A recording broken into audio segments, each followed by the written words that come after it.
Hi, everyone. Byron White here, the Chair of Content Marketing Conference and CEO of Writer Access, probably in the latter order now that I think about it, now that we've just finished up our conference in Vegas. And by the way, for those of you interested, fantastic conference this year. We had over 350 attendees, 34 speakers, 4 keynotes, 4 workshops. It was really a fantastic conference this year.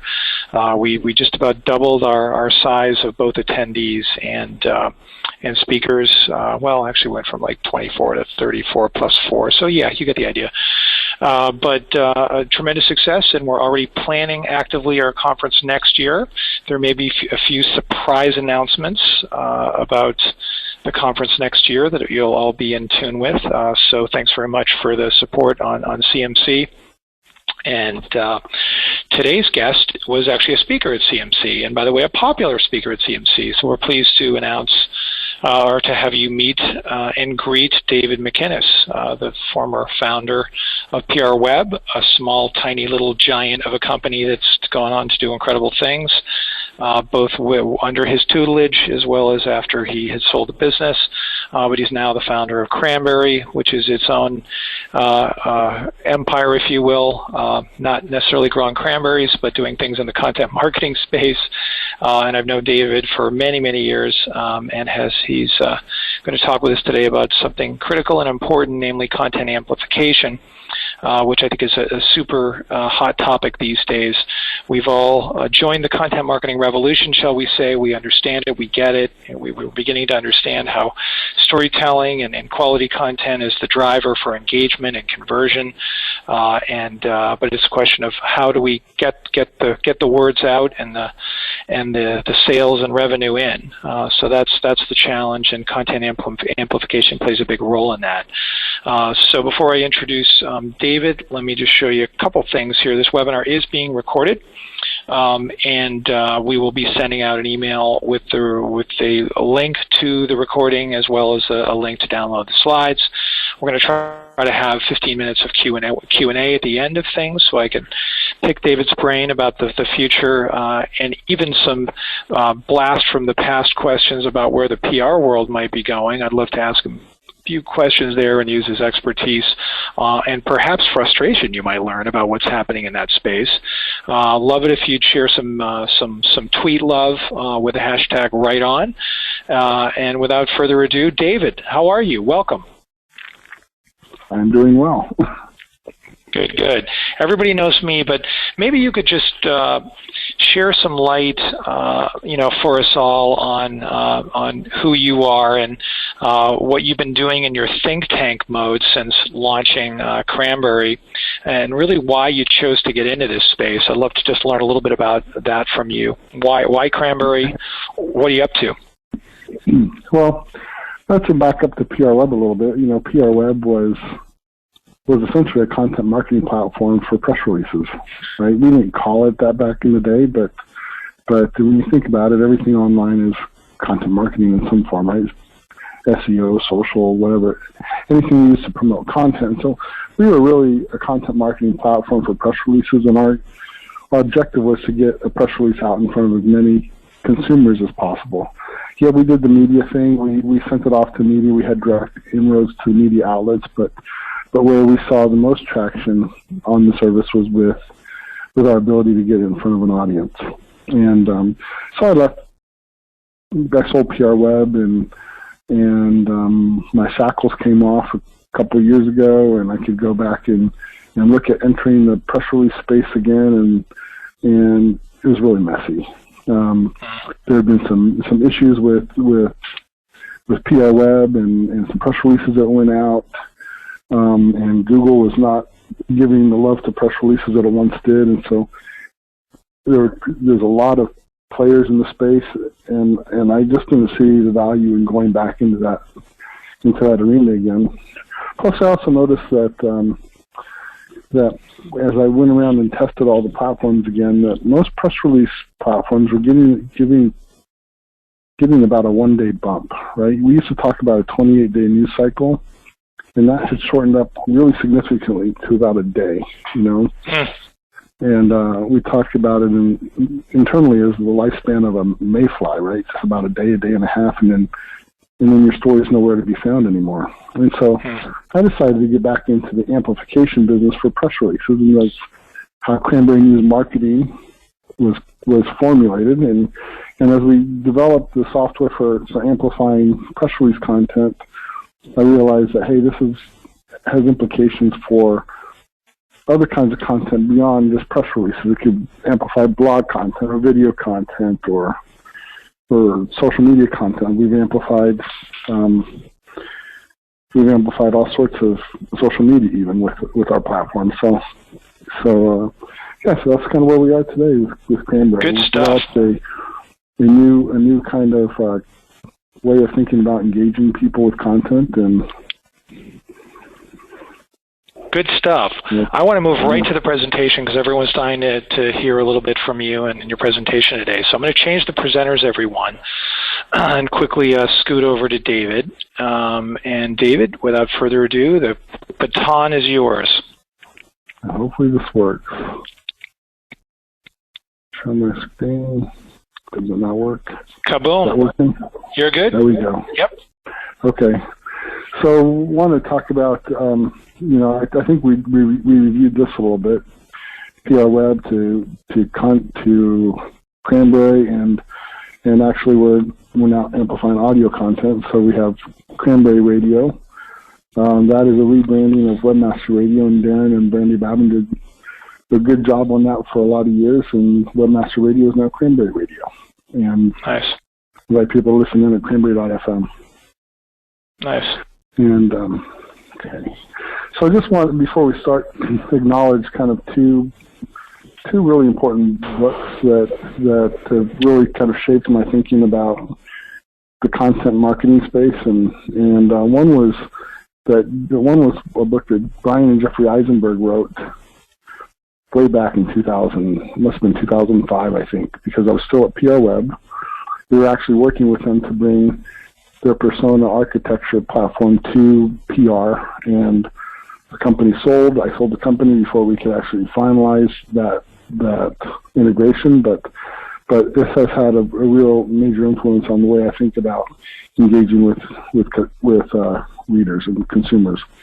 And then the other one was Pendulum, and this is a Roy Williams book, and I was blown away when I first saw this presentation about the idea of this 40-year cycle. And if you look, back, he does a 3,000 review of history, a 3,000-year review of history, and it's a very good prediction of kind of where we are as far as our attitudes and as a society towards things. And so if you look back even 40 years ago from where we are today, it's pretty much the same. I mean, the issues are a little bit different, but our attitudes have swung back to about the same place they were about 40 years ago.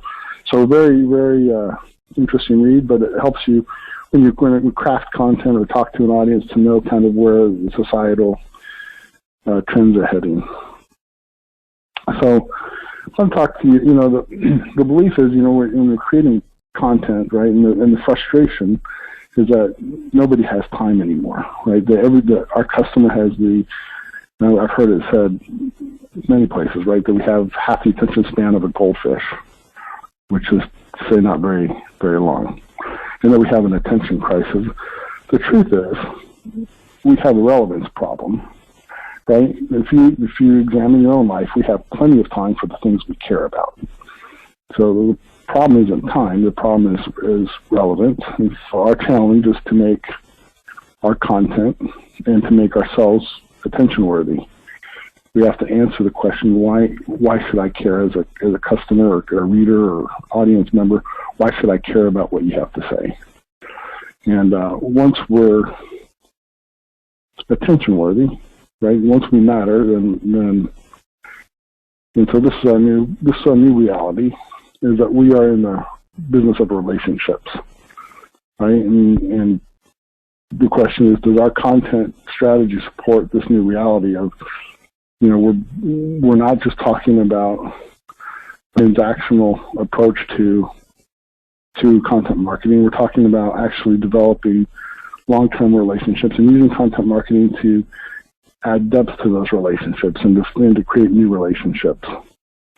And this is the temptation, right? This is, everybody wants the metrics and the hard numbers and wants to know, is my content converting? Is it leading to sales? And I'm of the school that that's the kind of the wrong focus. I mean, sales are a nice goal, but at the end of the day, what you really want is to create relationships with people, because those are your evangelists. Those are the people that are going to buy products from you. Those are the people that are going to buy products again and again and again. And so developing those relationships is important. The problem with transactional approach to content marketing is it doesn't build a relationship. This guy, Desmond Morris, way back in the 70s, just had a classic study on human intimacy, but what he outlined was actually 12 steps to intimacy. And I'm not going to go through all this, but we just don't rush to the last step, right? Relationships is about taking time and building intimacy and building connection with people. And that's kind of what we want to do in our content marketing. So how do we make ourselves matter? So what I'm going to do here is I'm going to talk about this new content creation method that we've come up with, a smarter way to do amplification, and then how to measure, how you really want to be measuring the success of your amplification. This content creation method is something that we kind of stumbled onto. We were looking for a way to create a smaller piece of content that would encapsulate and summarize a bigger piece of content. And we were speaking with I was speaking with Ray Bard at in Austin, and Ray Bard is a pretty famous book publisher for the business genre books, and he said most books answer 4 questions. Most successful books will answer 4 questions, and I'll get into that in a minute, but these are not them, right? This is how we were taught to write. We were taught to answer the who, what, when, where, and why, and how. And what he says is most people really need to be spoken to in the proper voice, right? That they're competitive, there's methodical, spontaneous, and humanistic people out there. And we fall into one of these 4 categories. I myself am more in the humanistic side of things, but that's about 30% of us. The rest of us fall into some other spot. And so this is the matrix, right? Where if you're up here in the very quick to make a decision and logical, you're probably in the competitive quadrant. Deliberate and emotional, you're more down here in the humanistic quadrant. So how do we speak to these 4 different personas? And so what Ray Bard told me is that there's really 4 questions that you have to answer. What is the big idea? If you ask and answer the question, what is the big idea, you're speaking to the competitive persona. The nuts and bolts, the methodical want the nuts and bolts. How does it work? Right? They want, what are the nuts and bolts? The humanistic wants to know, how does it make my world a better place? How does it make my tomorrow better than my today? And the spontaneous, they just want to be entertained, surprised, and educated. And so we developed our content strategy, our content creation method around these four ideas. And when it comes to creating competitive content, here's some ideas. You know, you want to answer the question, what's the big idea, right? Competitors are interested in being the best, obviously. Why is an idea superior? Why is what you're trying to convey better than anything out there? Give me clarity of explanation. And you're looking for proof and viability. So case studies and assessments and results really matter to your competitive persona. Methodicals want to know how does it work? right? Why should I be interested in this thing? How does it help me accomplish something, or how does it help me do my job better? And they want to really get into understanding how your process or your idea works. And so can you consider answering that question? Really humanistic, really wants to focus in on how does, like I said earlier, how does it make my tomorrow better than my today?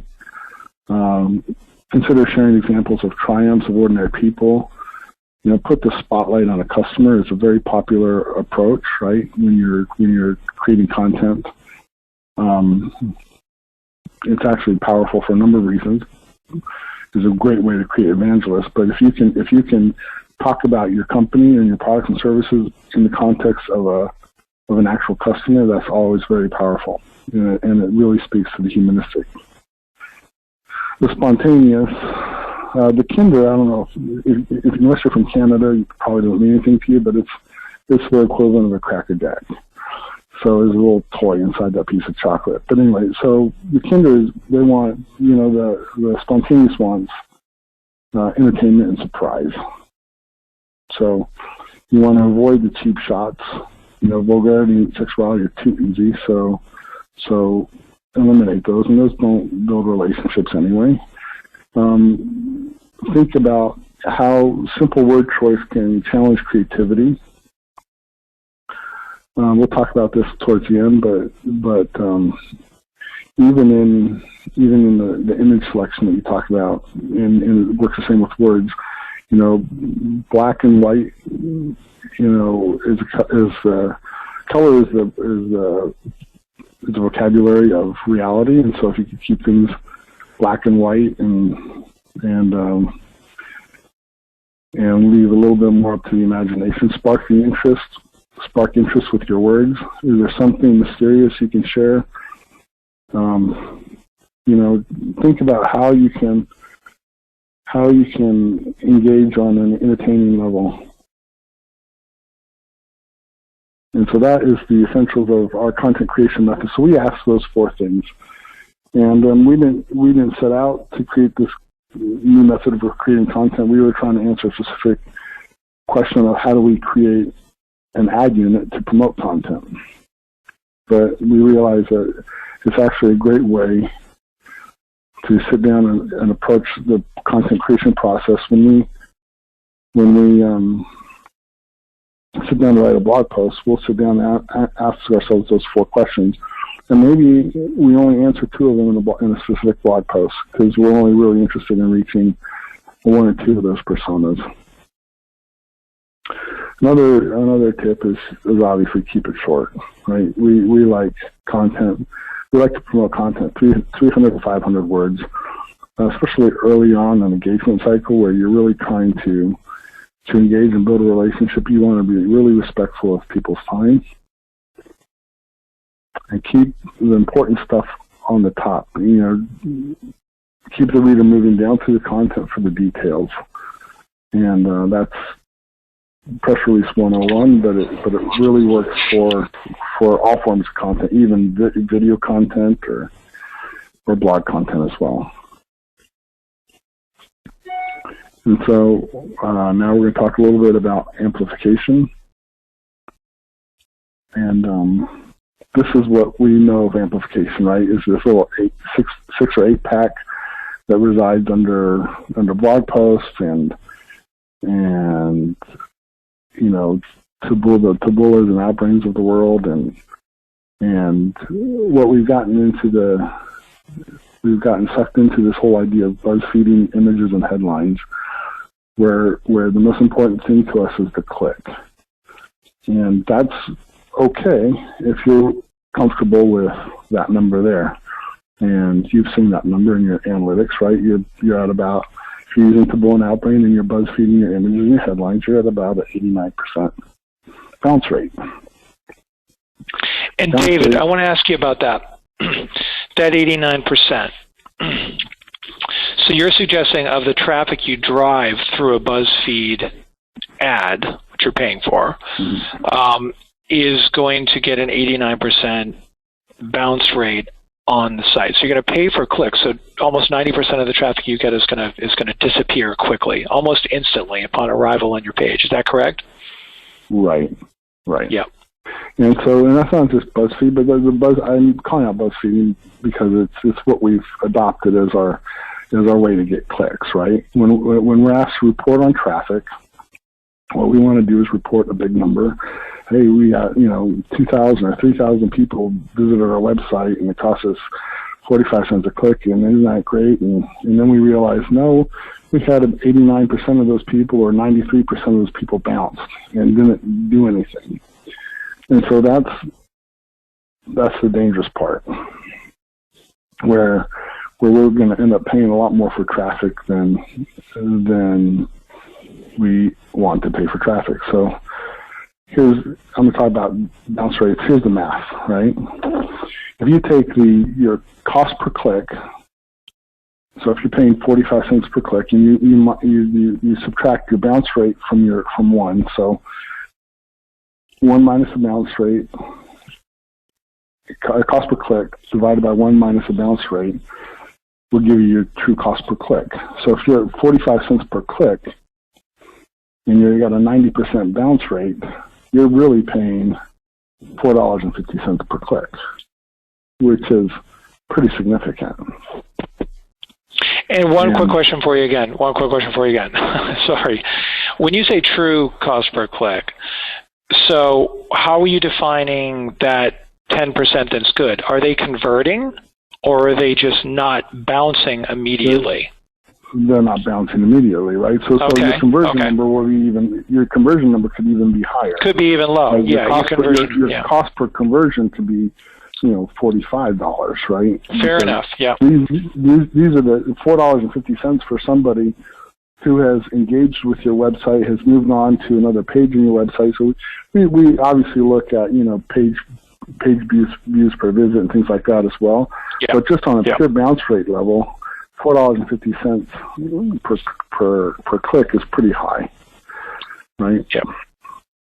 And so that's what it's good. And I have the image on the pizza here. It's like if you order a pizza, you have to pay for the whole pizza, but they say you only get to take 1/10. You only get one slice of the pizza. We would never accept that in our everyday life, but we're paying tons of money for this kind of traffic without we're measuring its true cost per click, or even worse, like you said, Byron, cost per conversion. Right.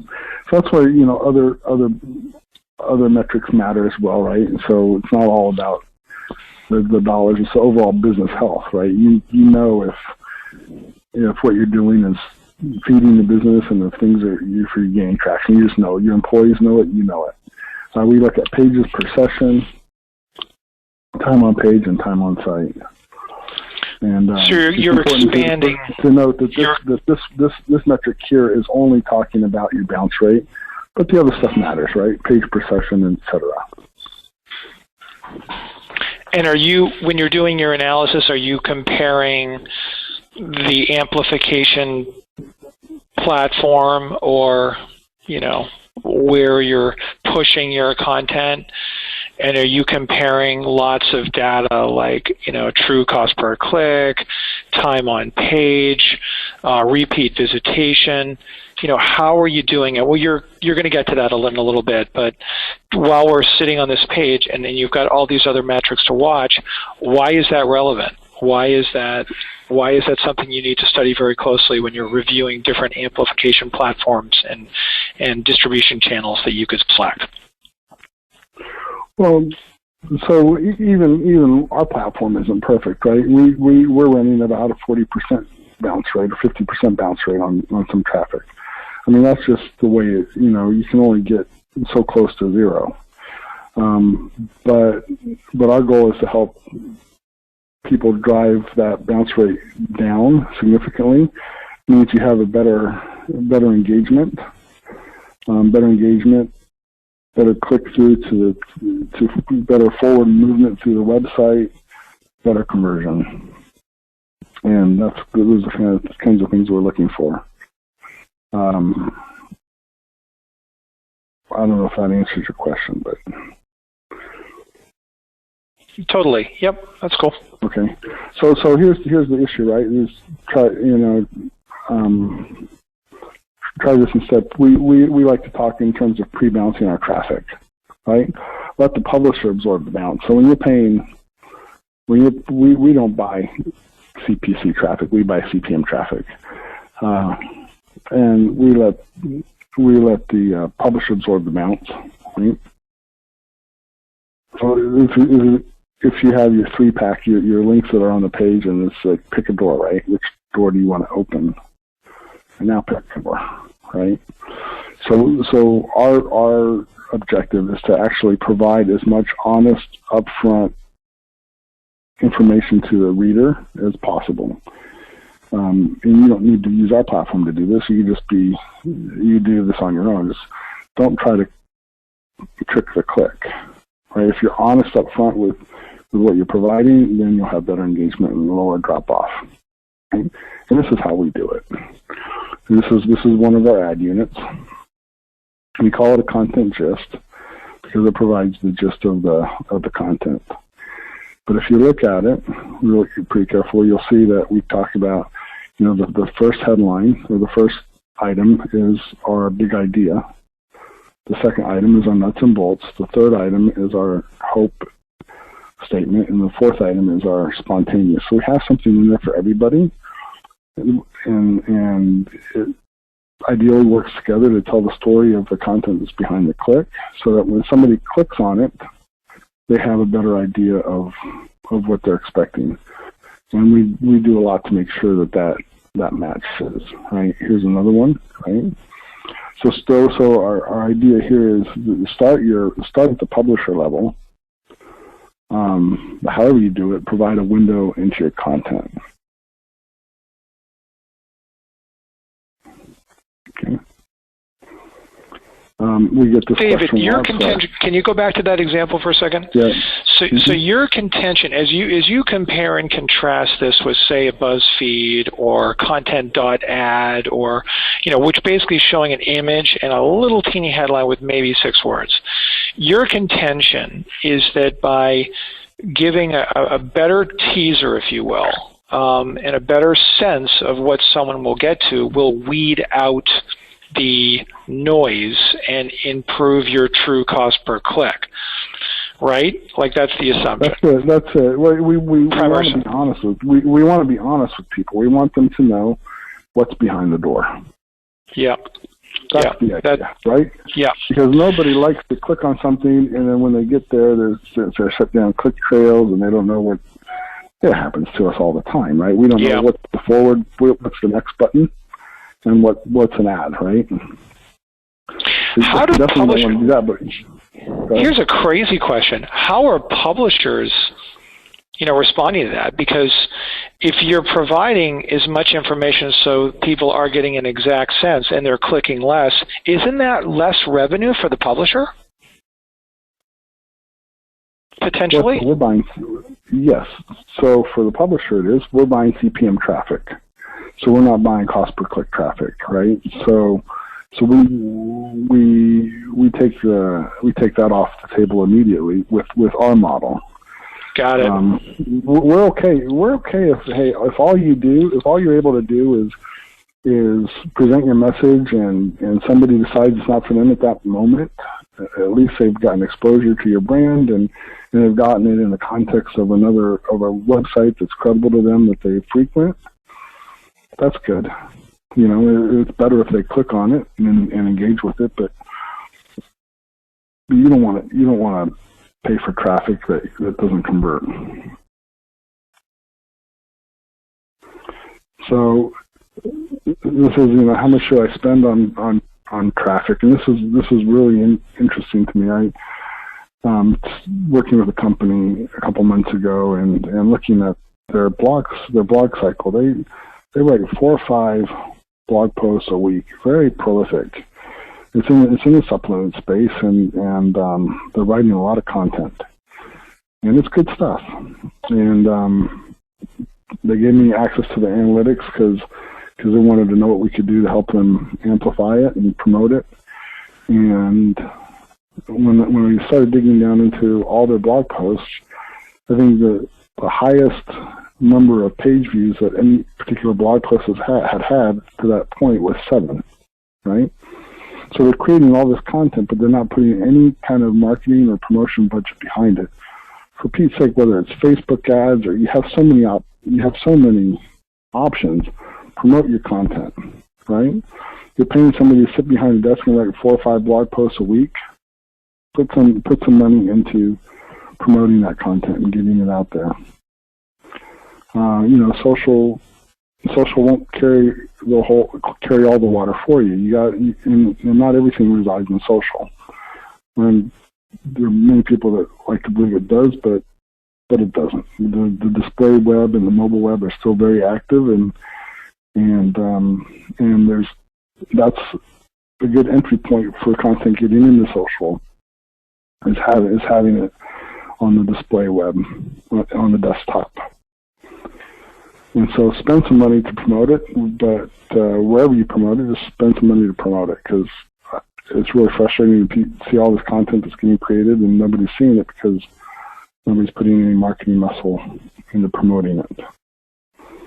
I think you had a webinar on before the conference that talked about that pretty well. Understand the lifetime value of your customer. I was working with a pretty large media brand, and their content marketing strategy, and I asked them, do you promote any of the content that you create? Like they're a major news media company, and they said, no, we can't get it to pencil out. And I'm like, don't sound by this idea, because they're looking at it at a very transactional level. They're looking at it, hey, if it costs me 15 cents or 30 cents or 45 cents to acquire a click, and I can sell the outbound traffic for 7 cents, the math doesn't work. And my argument to them was, well, it could work, right? What's the lifetime value of your customer? And they could not tell me what the lifetime value of their customer was. If they told me, for example, that once they acquire a subscriber or a reader or anybody that engages with their content, right? Once they acquire that person, that they're going to monetize $750 over the lifetime of that person, then a 45-cent cost per click or a $5 cost per click actually starts to make sense. So really understand the lifetime value of your customer, or whatever other conversion metric you're using. Ultimately, the intricacies of your business better than we do. But if it's cost per conversion, how much product is somebody likely to buy over the course of their lifetime, and find out what works for you as far as amplification and content creation goes. And that's it for that part. I don't know if there's any other questions on that before I get into this bonus stuff. Well, I have a couple of questions for you, and I'm sure we're going to see some pop up in a second as well, some more that I'll weed through. But my challenge for you is this. I don't see a system of checks and balances for what I want to call crappy promotions. If you're just running these as a CPM, right? Why wouldn't I just keep running my crappy promotion as a CPM, because I'm only going to pay for a click? I don't disagree that if somebody does in fact click on my crappy promotion and it lands on a crappy page, that miraculously I might get a conversion from that person that must either feel sorry for me or like make a purchase because I'm connecting with them in strange and mysterious ways. But what that would mean, if that's the case, if I would just have no penalty, then why wouldn't I just run all my crappy content all the time, which would clog the web with a bunch of crappy ads that are only being quote paid for if somebody actually clicks on them. That's how the publisher makes money, is obviously when a click happens. Well, I guess the publisher is going to make money for their impressions, so that's a good point. So the publisher doesn't really care, I guess. They would just run a bunch of ads because they're just going to make a bunch of money on it. But what motivation would the publisher have to move the better ads up top? Because there's no motivation for placement on the page. What's your thought on that with the CPM model? Well, for the CPM model, we negotiate placement on page, right? And we try to pay publishers what's an attractive amount for them. We have this scale that we look at and what we're willing to pay for traffic, because we know how it translates to CPM or to CPC. Right? So we know that, hey, a 67-cent effective CPC on the back end is probably a little too high, right? But so we work with publishers and we tell them what we think their CPM is worth, and if we can make it work, that's what we come up with. But I think the challenge, the whole premise that having the content to begin with on the publisher site is valuable, right? That is a valuable thing. And so it's not always about the click. It's about engaging with your customer where they are. Your customer isn't always thinking about you 24 hours a day. And that ability to chase them around the internet and provide them not retargeted offers, but to provide them content that somehow improves their lives or makes their experience better, and is valuable in and of itself. And so what we're doing is with our little ad unit, if you want to call it, or our content, just as we're pulling some of that content forward on the publisher's website. We're native with it. We identify it as being sponsored content, but it's native looking. It matches the look and feel of their website. And so we believe that it has that has value in and of itself on a purely CPM basis. I don't know about the crappy content side of things. Yeah. I saw plenty of crappy content in my PR web days. Let me tell you. Yeah, exactly. So we have on our platform, we try to enforce some editorial standards, on what we're promoting, because at the end of the day, we have to protect our relationships with the publishers. Right. Where in the PR web days, we didn't have to worry about that so much. But publisher arrangements are harder to come by, and so we have to protect those relationships.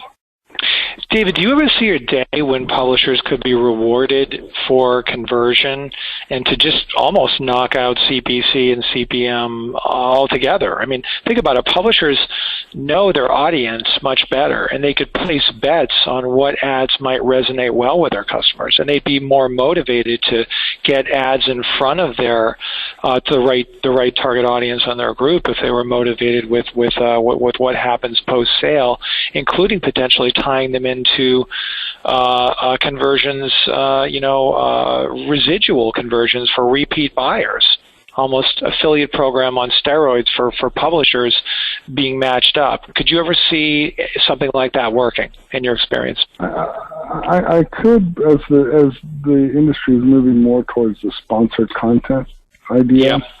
But I think it would be a hybrid. They're always going to want some sort of guaranteed cash payment. And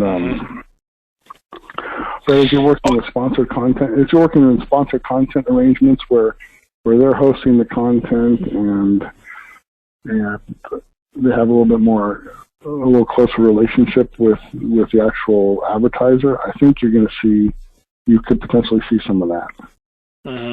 It makes sense, but it might make the line in the sand quite messy when publishers start thinking like salespeople. Hey, Erin had a good question, and she just wanted clarification on what that 10 to 15x rule of thumb meant in the slide that you had. If you can explain that to her, it's a multiplier. Yeah. 10 to 15 times what you paid to create the content. I see. So if you're paying $60, $100, yeah, $100, $60, whatever, $120, yeah, put 10 times the money behind it. And you might find out halfway through the campaign that it's a turkey, and you can pull back. And that's the nice thing about these things, right? You say, hey, that one's that's not resonating with anybody. I'm gonna put it. You pick a winner. Yeah. I have 3 articles out, and 2 are doing well, and 1's not. Take the budget off the one that's not doing well and distribute it over the other 2. And most platforms allow that kind of flexibility. David, I think you saw Larry Kim's presentation at Content Marketing Conference, super popular speaker. He talks a lot about the unicorns, right? And he's a big believer that you need to find your unicorns and choose your unicorns carefully that you want to amplify. His point's a good one, and you need to scatter lots of nuts out to see where the oak tree is going to grow, and then try to find the sprouts coming out, if you will, of content that seems to organically get traction. Maybe a blog post, right, that might have some leverage on it, or a particular angle you have, or a story that you've taken out to the social sphere that seems to resonate well and get some activity, and then choose to amplify that asset rather than choosing to amplify all of the assets that you're throwing out there, which can get expensive and is time-consuming just to set up as separate campaigns. What's your take on that and being selective with amplification? Well, so you have to throw some budget behind, maybe not 10x budget, but you have to throw some budget behind so you can see what's going to sprout. But if there is any traction, and there are some cheaper ways to do that, right, through your blogs or through your social media, but absolutely amplify the stuff that's working. You just have to realize that what's working today might not resonate the same in 3 months, and so you just need to keep monitoring it. And sometimes unicorns just turn into horses, right? And so just continue to monitor. Don't just blindly throw budget and redirect budget. You got to continue to monitor it. Everybody's dying to hear the bonus section that comes with a warning: do not overuse. Let's do it. Well, so the do not overuse part is because my fear is that once we show this to people, then the whole web is going to go this direction, and it's going to be like the new Buzzfeed thing, right? And so this is something to employ strategically, and it's something that I'm pretty intrigued by, and I think it deserves some talking about. And this is the image side of things. So we're talking about glamour, and Virginia Postrel did a very good talk on this subject on, I think it's a TED Talk. If you haven't seen it, go watch it. But basically, she said glamour is an illusion. It's a magic spell. It's a form of falsification, and it really plays an important role in drawing people into your, imagery is everything, right? So glamour is not just about people, right? This is a very glamorous shot, and you'll notice that a lot of these are more black and white, right? Color is the vocabulary of reality, and just black and white photos are a lot more glamorous. Okay, glamour is not just beauty; it's about grace. It's about being mysterious and transcendent, and invites us into a whole new world.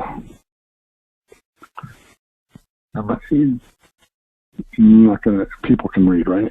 It's the art that conceals art, right? It makes things look effortless.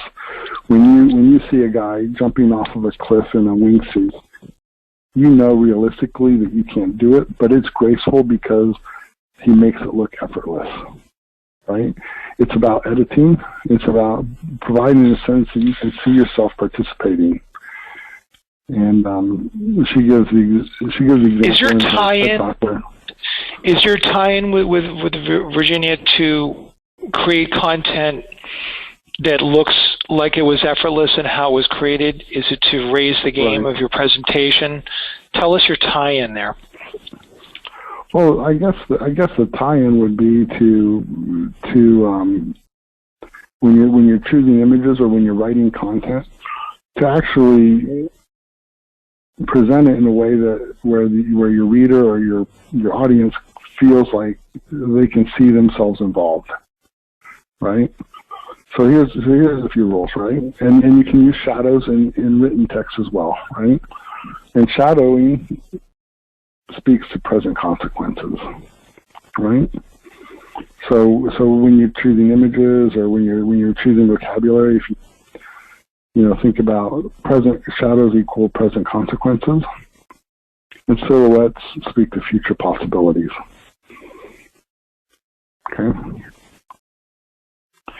horizons are glamorous because you want to go there. That's a place where you want to go. And it's as much about what you leave out as what you include, right? We don't know what this guy's looking at, right? We don't know where he is. We don't know. This is frame line magnetism. A lot of the shot is off out of the picture. So these are the kinds of things that, as you're choosing images to go along with your copy, that will help attract and retain attention. Being graceful. Choose images that where you can see yourself as a participant, even though you know that that's not going to be you, but it's just so graceful that you want to imagine yourself as a participant. I think that might be, that might be it for that part. So just look at some of these rules for image selection, basically to support your copy. Yep. Right. Be careful with shadows because that's present consequence stuff. Go more for a silhouette. Right. So and choose and choosing what to leave out is actually very important in written copy as well. You don't want to include everything. We've been debating this a lot, David. Who do you think we've been debating this subject of imagery and the power of imagery, and we have a license agreement at Writer Access, an API that accesses like 30 million images, and I would love any writers on the line to ask any questions about this. Would you guys like to have the power? Do you think, David, writers creating content should have image selection knowledge and skill as you've put forth here? Should that become an important part of storytelling, not just creating words, but creating images that can attract and engage and entice and tell stories visually? What are your thoughts on that? Well, I think so. Here, let me go back a couple slides here because those images suck, right? And so I think that those images are not designed to engage; they're designed to elicit a click. And I don't know that adds any value just to get a click for the sake of getting a click, unless your whole game is monetizing forward click traffic and you're basically arbitraging click traffic. I mean, I guess that could work, but most of us are trying to build businesses around products and services and ideas. That's not going to get us there. That's not going to. We ought to do better than those images. You'll see that at Cranberry we use a lot of animals. I don't know why. I don't necessarily think that's the better idea either. That's just something we started with. But this is something new for me. It's something I'm really exploring and intrigued by. When I saw this presentation, I'm thinking, wait, this applies to. She's talking about imagery here, but we can create the same kind of imagery with written word, right? You have a bunch of good writers, and so I think selection, word choice has a lot to do with it, but also I think the image itself. You're drawing people in. They're not going to look at something that where they can't see themselves as a participant is not going to be as attractive to them.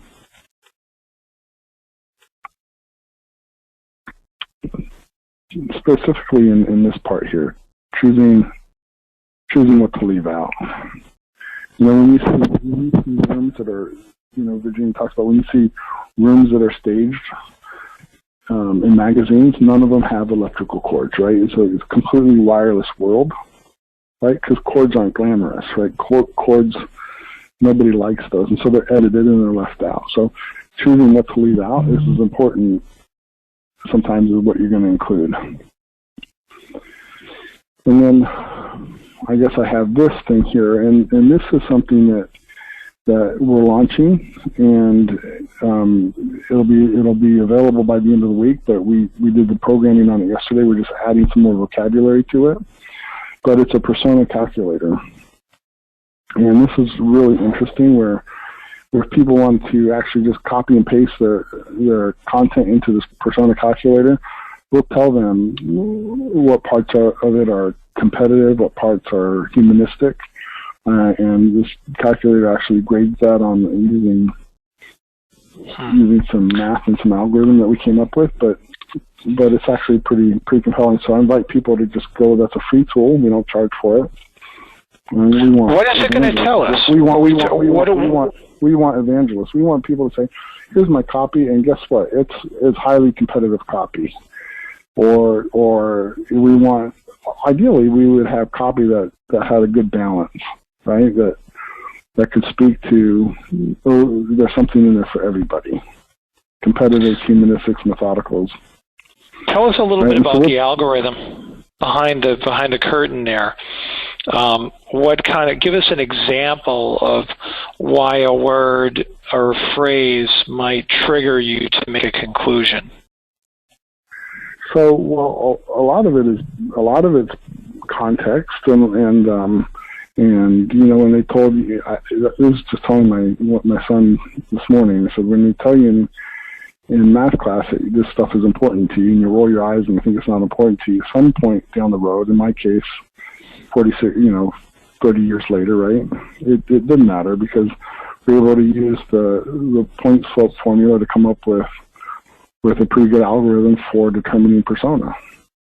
Mm-hmm. And a lot of that is completely directly tied to this. You shouldn't do this and everything, but tied to that to that graph right there, right? And so basically what the program does is it plots the content and the context over this chart, and then we're able to tell you using the slope and everything exactly what the competitiveness is, or how spontaneous or humanistic or methodical your message is. Very cool. So it's a free kind of tool. I mean, it's ready today. We're adding more vocabulary and contextual stuff to it. So we're not going to launch it probably till the end of the week as our beta. But if you go there, toolbox.cranberry.com, that's where it will eventually live. We'll let people know when it's ready. Fantastic. Is that your last slide, David? Yeah, that's the last one, I think, for cool. this deck there. Cool. So a couple questions for you. We've had some good comments come in as well, and I'm going to read them in a second. But this persona calculator is quite interesting. Obviously Google's done a pretty good job of sentiment scoring, for example. And for example, let's take the headline: I had a big beef with my boss yesterday. The steak was cooked to perfection and melted in my mouth. It isn't until Google reads that second sentence that you understand big beef means steak and not argument, right? Right. So, how much of that noise is going on in the social in the search marketing space? What does that look like in today's state? Do you think Google has a room filled with linguists, PhD linguists, that are trying to understand language and communication, and particularly in the social space and the new forms of language that are forming? Where's language in your mind, even with this toolbox, and in how you're trying to get it? And what do you do with the data? What can the writer do with that conclusion of what the persona type is? So first, Google's got many more engineers than I have, right? Mm-hmm. And so I promise you they're huddled together trying to figure this stuff out. And sentiment, on the surface level you just Google it, actually, and there's formulas for calculating sentiment and readability and things like this. Is not new stuff, but improving on it, I think, is where everything is going, right? And trying to really understand context, because context is everything, right? So the persona calculator that we look at, we're already thinking of ways to improve it and make it more accurate, right? So it'll be something that we're continually working on. to make it more representative and understand the context better. But let me tell you, from right out of the gates, I'm pretty impressed with what it can do, right? As far as identifying the overall context, feel for the content, whether it's talking to a competitive persona. Here's where it comes in for content writers, right? And when I was working with Brian and Jeffrey, you know, they had us create all these personas, and we had them up on the wall, and this was, you know, Molly Methodical, and, you know, Jim the human, and Ted the competitive, and we would write content to those individuals. But we really had no way of knowing if we were really writing something that was humanistic, right? And so that's kind of what with this calculator, we'll be able to tell you, hey, you know what, this is pretty, you thought you were targeting humanistic, it's pretty dang competitive. It's really pretty methodical. And we'll be able to highlight and show you, hey, these two paragraphs here are your methodical paragraphs. And give you a chance to actually modify it. You pump it right back through our system, you get a different answer. So I'm pretty excited. David, I'm pretty excited about it. It'll be yeah. fun watching to see how people use it, and hopefully something that provides value. I think at a minimum we're going to be using it for the work that we do with people, because we believe in it, right? You want to connect with somebody, you got to speak their language, you got to speak to them in their voice and in a way that resonates and makes sense to them. Where do you think keywords play into content as we move forward? Will it become relevant to use keyword research tools? And someone actually had a question about keyword research tools, which I thought was interesting. Which ones do you use? You know, are researching keywords, and how much competitors are using keywords? Will that become relevant and important as we create content that we then want to amplify? What's your take on that, David? So, I've been in SEO for, you know this, Byron, for forever. Yeah. And I'm about to admit something that I've never admitted to anybody before. And then I've never used a keyword tool. Right? And I know that's probably not popular or doesn't make a lot of sense to people, but at a certain level, you know, you can intuit.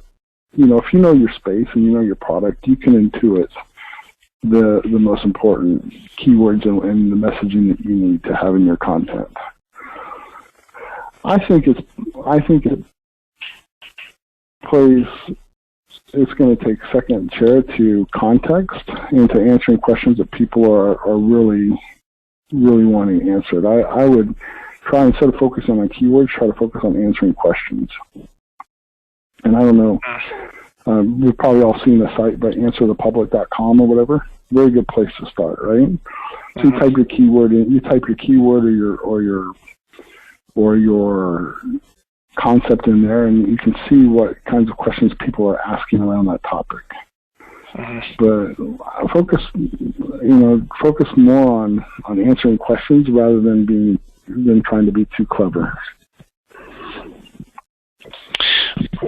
Yeah, I mean, just on the SEO subject and optimization, it is a super competitive. There's a war going on out there with rankings and listings, and you know, achieving organic listing positions is tough stuff, and a lot of companies depend upon it. Pay-per-click is a crowded channel, so good piece of data. It doesn't surprise me that you haven't hyper-focused on the many keyword research tools. By the way, my good pal, big footnote on that, Mike Roberts at SpyFood does have a super killer, a keyword research tool. So do take a look at that, folks, if you want to. Particularly, SpyFood's great. SpyFood's great. Of course, there's Moz, and there's lots of them. And it also depends where you are in the world as well, because there's some really interesting platforms that do things, particularly in the European marketplace. We have more customers now from overseas. Strangely enough, translators launching the translation service brought us there. But anyway, yeah. So it is good to know. Like, now, what do you make of like a BuzzSumo, David? Just curious. What do you make of BuzzSumo? I mean, BuzzSumo is trying to surface the popular topics that are being shared in the social sphere. Is that helpful in your mind? Do you want to learn that data as you think about content amplification? What's your take on that? Yeah, well, the problem is that then you get too many people chasing the same rabbit, and and so if you're all chasing one rabbit, you're ignoring the 795 other rabbits that are running around, and I think those are important rabbits.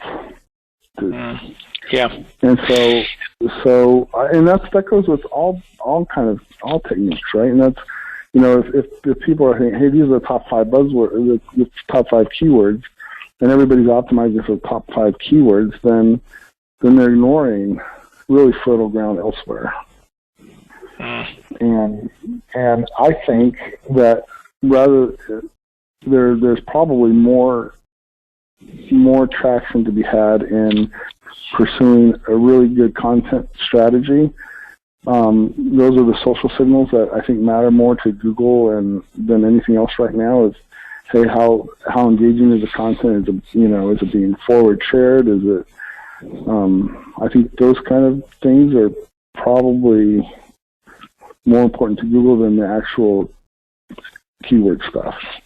I mean, super good question. You have to have the keywords in there, but focus on really creating good content. Yeah, super good question that we're going to end with here. And thanks for this one. Do you feel the landing page will move away from the less is more approach and return to a more lengthy and detailed content format? And I think the question here is probably related to like a gist you blast out there, or a promotion and Buzzfeed or content, whatever it is. You're driving traffic back to your site. Do you think that page becomes a more lengthy site? Is that what you're potentially seeing, David, where you can tell your story in a different format other than this get rich quick, get them on, get them off sort of world focused on conversion that we play in right now? Right. Either longer form. I think there's still an argument to be made for respecting time, and so it's all about layout and design, frankly. As long as your site can support lengthier content, and you're moving them down and through the content, or just setting up some really good click funnels. Find out, determine what is the action that you want to take on each piece of content. Inside a blog post, you can create something inside of the blog post between paragraphs that actually looks like it's a content relative contextual ad, but is going to take them someplace else on your website. And so there's things like that we've experimented with clients, and it seems to work pretty well. Got it. Well, listen, we want to thank you for being a guest with us today. We appreciate your insights, and thanks. Thank you again. All right. Thank you. Right on, everybody. I hope you enjoy the webinar today. We'll have another one next month, per usual. They're all lined up, I think, for the next 3 or 4 months now. So Kelly's done a great job. Appreciate everybody listening in, and we'll see you next month. Thanks, everyone.